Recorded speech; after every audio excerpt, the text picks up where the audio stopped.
I was very pleasantly surprised. I wanted to do this project here where you use IDA Pro, and this used to be only Windows software, but when I went to the download site, they now have a version for the Mac and a version for Linux and a version for the Mac ARM. So I downloaded the ARM version and installed it, and it appears to work. So I have to agree to some agreement, and then we publish this stuff in a continuous attempt. Sure, I don't care. Whatever you say there. Now I'm ready. Now let me go to the instructions. We appear to have IDA working on the Mac, which is pretty cool. So I want to open labo501.dil, which is malware. So I'm going to get that out of my Windows virtual machine just because it's where I know it is. It's here in the downloads folder on this virtual machine is the malware we've been using in this class that comes from the textbook authors. Downloads and well, I thought they were in here. Maybe I put them on the desktop?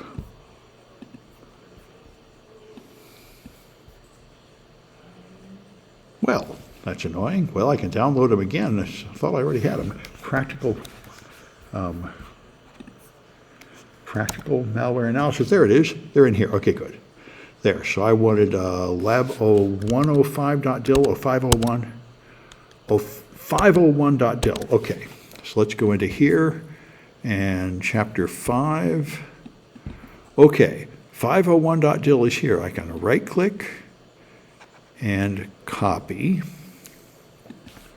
And then I'm going to try to paste it out here on my Mac in, say, the downloads folder.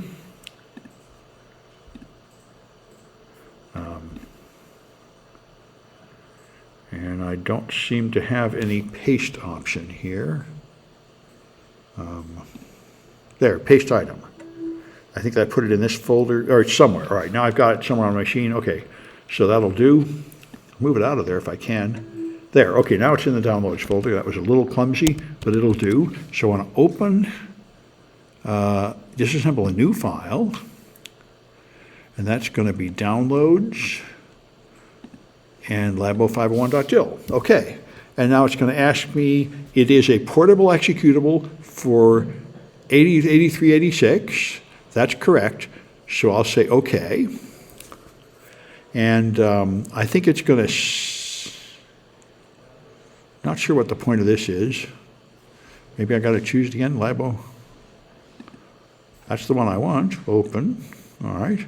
File can't be used to rename imports. Oh, it does not have named imports. Okay, it was asking me something about renamed imports. I'll just cancel this. All right, there. It was going to rename things. All right, now here we are. And you see it's given me the graphical view. And if I click on there and hit spacebar, it goes to text view, just like it should. That's good. So there's the graphical view. Now I wonder if I can make the font bigger. This may be a little hard. Options, font. Oh, well, I like that. Let's just make it bigger and see what happens. Oh, that's good. Okay, so here we are. Now, the problem is, as I mentioned before, this code is not the code that runs the code written by the developer. This is some weird Windows stuff having to do with launching the program, and there's probably some professional way to get to the actual code, but I don't know it. The only way I know how to do it is to go Windows and go to strings. Which I am not seeing. Is it right-click? No? All right, let me check my instructions, see if my instructions tell me how to get to strings. Oh, I wanted to adjust the graph mode options. Might as well do that. Line prefixes and 6 bytes, that's options general. Okay, so it is options general. And number of opcode bytes in graph code view will be 6.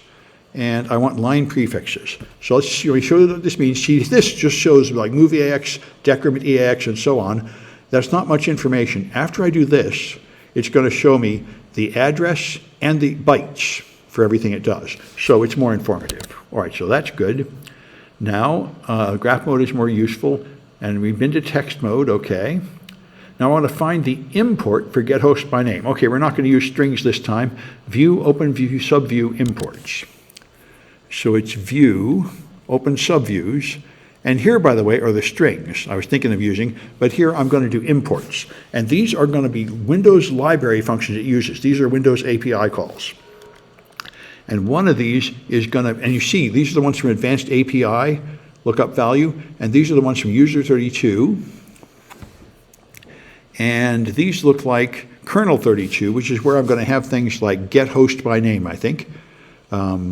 Get, although it will be, I think it'll be lowercase. So let's see. View open subview, click the name header to sort by name. Okay, I can sort this mess by name. And now I should be able to find get host by name, although it does still seem to be blocked up here. I wonder if there's a search. Not obviously. Let's see if I can find, this looks like the stuff. This is the low-level function with the lowercase letters. However, I still don't see get host by name. Don't see it at all. All right, let me see if I can have a find. No sign, right-click find. Quick filter. Get host, how about host? Ooh. Get host. There is no get host. Well, I appear to be in trouble. I expected to find get host by name here. It's WS232, should have get host by name. Let's see if I can find it that way. WS232 is here. These are not it didn't find the names. So that's rude. So this appears to be a flaw. This is the kind of thing that happens when you move. What it needed like a Microsoft list of names. When I first opened it, it asked me, where am I going to get names? And I didn't know the answer, so I gave it the wrong answer. Let's see if I can figure out how to fix that. I'm going to exit IDA. Don't save. I'm going to open it again and see if I can pay more attention to what I'm doing and maybe get past that. So I probably have to download Microsoft symbols out of this machine. I'm going to make a new file, and that's going to be this one. Now I'm going to watch what I'm doing carefully. Okay, portable executable, that's right, then okay. Now, it doesn't tell me what the purpose of this is, creating a new segment. Apparently, that's what's the problem. It should have told me what it wants, and it didn't tell me. So that's where I got hosed. All right. All right, so maybe, yep, this it can't be used to rename imports of module. It doesn't have named exports. Ole, okay. Yep, okay, so I've got a problem here, and I guess you can't do this project directly on the Mac. I'll go into my virtual machine because it's not getting the Microsoft names of that library, and there's probably some way to fix that, but it's not making it easy. So let's go into Windows. Still, it's very interesting to see how much you can do on the Mac. So let's do this in Windows. So I'm going to get the Windows version of IDA, and there I think I will have the names of the libraries without having to load them. I probably need to download some data from Microsoft and add it to my Mac to get it to work in the Mac version, but I don't know how to do that. You're still recording? Yeah, well, I might as well record it, yeah. So, not going to bother canceling because that was somewhat interesting. Yeah. It'll only be a minute. Because I'm using a different network, it's a little bit slower today, but anyway, it's fast enough.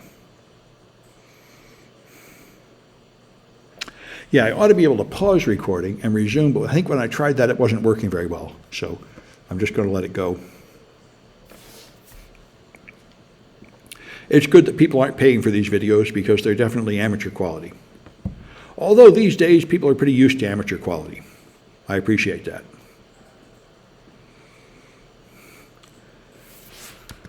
Check for comments. I don't think there are any new ones. Yeah, no new ones. All right.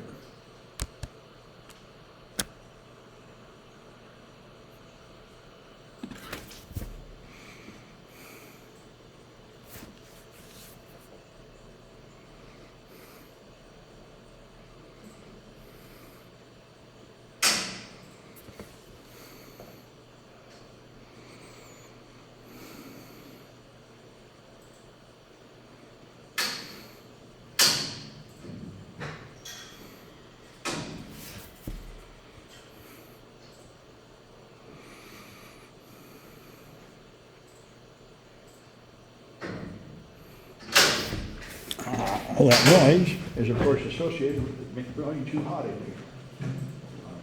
Fetching on with technology.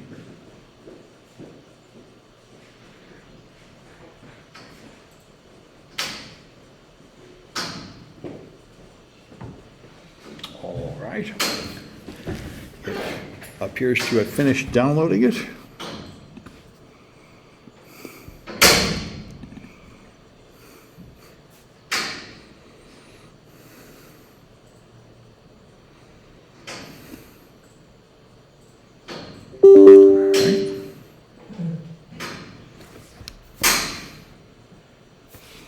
Okay, next, I accept the agreement.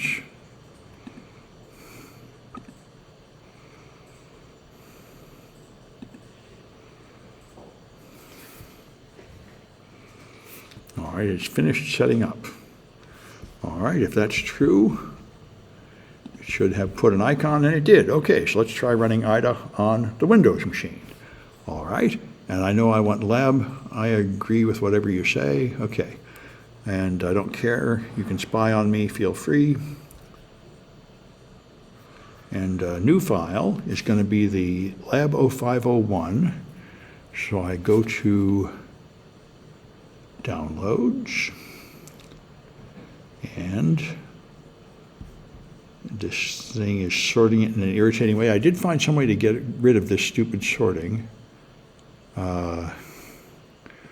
But I guess not in this kind of box. Collapse group, expand all groups, okay. How about practical, there, if I type it, there we are, Practical Malware Analysis Labs. There we go. Microsoft always has to find some way to waste your time and irritate you. All right, so lab05.1.dil. Analyze it with the default settings, okay. And there it's loading. Okay. All right. And that pop-up is the fake malware running on this machine that I haven't cleaned off. So there's the graph mode. Spacebar shows me the text mode. Okay, and I should be able to view open subviews and look at imports. Okay, and in here, I should be able to, let's try changing the font. Options, font, good. Make it bigger.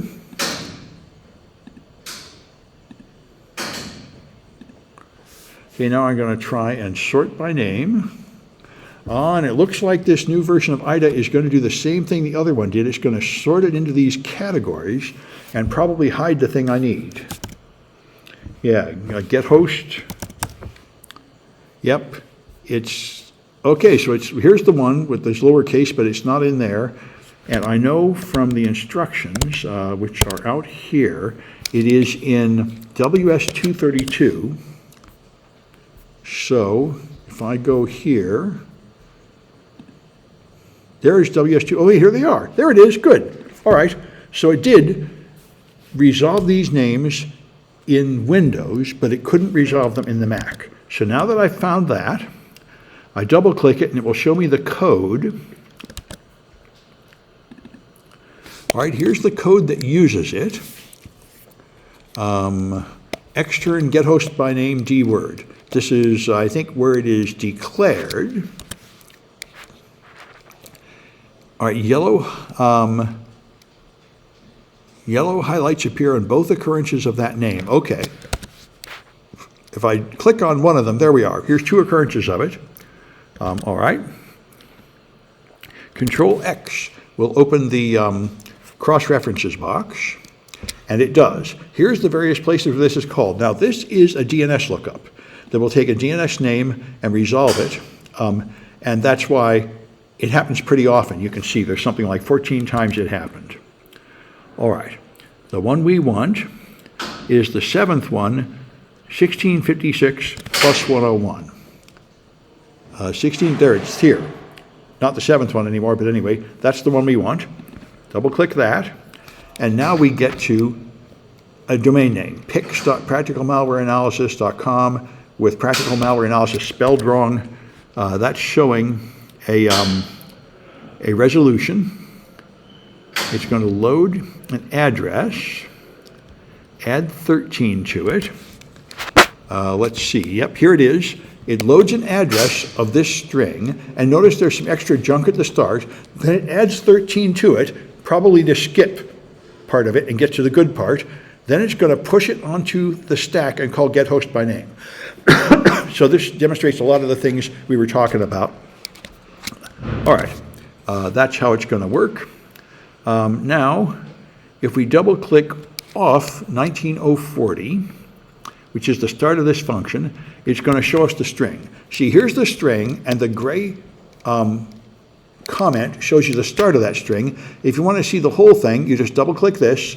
Now it moves into the data section, and it shows you the location of it. And here's the data xref. And I think you click the data xref to see the thing. Yeah, or you can clear the hex view 1 tab. Pointer to a string, okay. And not quite sure what I'm going to do here. Hex view 1 tab. All right, let's try that. Hex view 1. There we go. And now you see, here it is. This is RDO pix practicalmalwareanalysis.com. There's the whole string there, shown in a hex view. All right. Now we can find the code that runs command prompts here. So now we're going to use the strings, which is what I was going to do before. This is where I usually start when I don't know how to find anything. I do view, open subviews, strings, because those, first I run the program to see it print out something, then I use strings and I can find out what it does. So here's strings, and somewhere in these strings is going to be readable strings. These are the names of API calls and such. Here's that pix.practicalmalwareanalysis.com. Here's errors, and someplace is going to be cmd/c. I can probably sort it. Looks like I can, and I can type cmd. It doesn't work. Okay. Nope. But anyway, once I sort it, I should be able to find the lowercase letters somewhere. Special punctuation marks, then uppercase letters. Then lowercase letters come later. Okay. And I'm still not finding it, so let me try my instructions. Oh, I think it's / CMD is what I'm going to find. Yeah, / CMD. There. Okay, so I got to find the backslashes, which were up at the, there's backslashes. Okay. It's in ASCII order. You could look up the ASCII table to find the order, but there's there's / CMD.exe. That's what I want. So if I double click that, I'll get to the string itself. And if I go back to IDA view, I'll see the commands that actually use it. This is the data storing cmd.exe.c, and this is going to be the code that uses it. There you see a little bit of the code pop up, and if you double click it, it will show you the actual code. And here you see command.exe and cmd.exe, and that's because this is for 16-bit versions of Windows, and this is for 32-bit versions of Windows, because this is really old malware.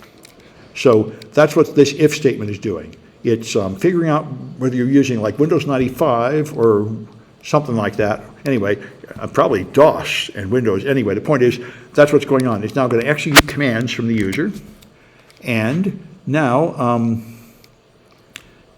so this is an arbitrary command execution. This is a bot that lets the attacker remote control your machine and execute arbitrary commands.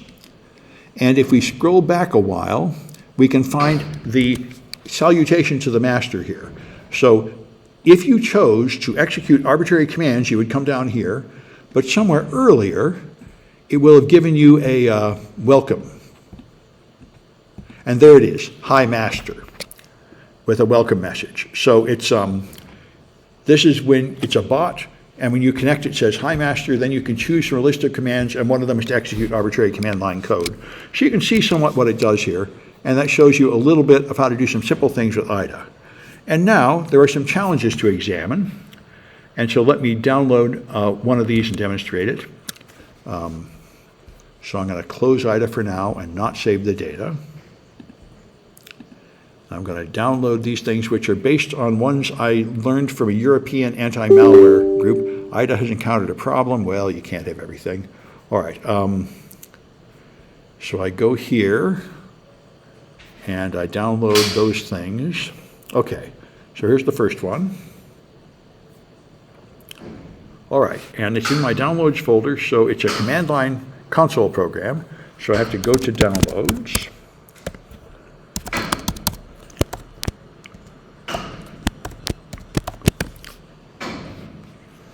And it's called Crack Me.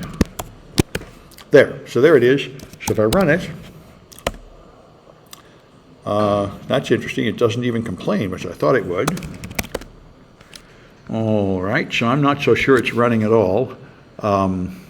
It should say you failed and you have to put in the right password to run it. The fact that it isn't makes me think that you might not be able to do this challenge on an ARM machine because you can't run the program, which is kind of rude. It doesn't complain about not being able to run, but it can't run. Anyway, the point is there's a password for it, and if you get the wrong password, you'll see fail.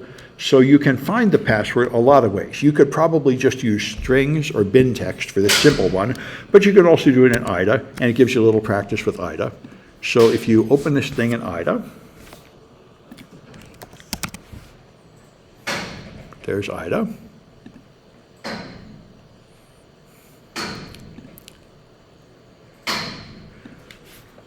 I go to my downloads folder, and I find Crack Me. There it is.